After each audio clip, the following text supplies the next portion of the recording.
Рамазан айдын касиети өзүнчө. Орозо тутуунун касиети өзүнчө. Эки бөлөк. Жөнөкөй күнү деле эгерде орозо кармасаңыз, бир күн Алланын ыраазычылыгы үчүн 70 жыл дозоктон узак кылып коет. 3 риваяттарда келет, 3 аң Алла Таала аны узак кылып коет. Ар бир аң дозоктон жер менен асмандын аралыгындай. Жөн эле ал. Бир күн орозо кармаган. Пайгамбар айтқан орозону бекем кармап жүргүлө. Ал эмне? Дозоктон калкан, дүйнөдөн, шайтандан калкан. Орозону бекем кармагыла ага тең келе турган амал жок дейт.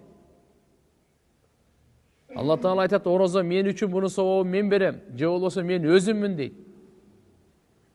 Риваятта бул орозо боюнча да, жөнөкөйлөр.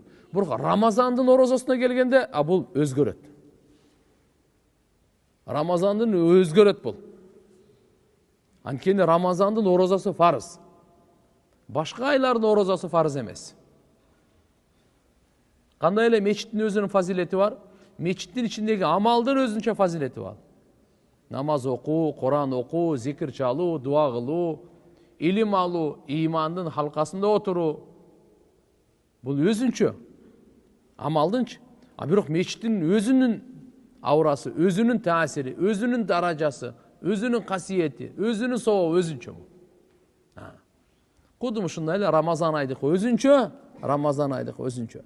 Тугандар, орозо өзүнчө.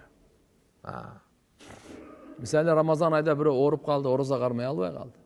Бирок Рамазан айдын касиети бар да. Орозонун касиети жок ада, бирок Рамазан айдын касиети бар.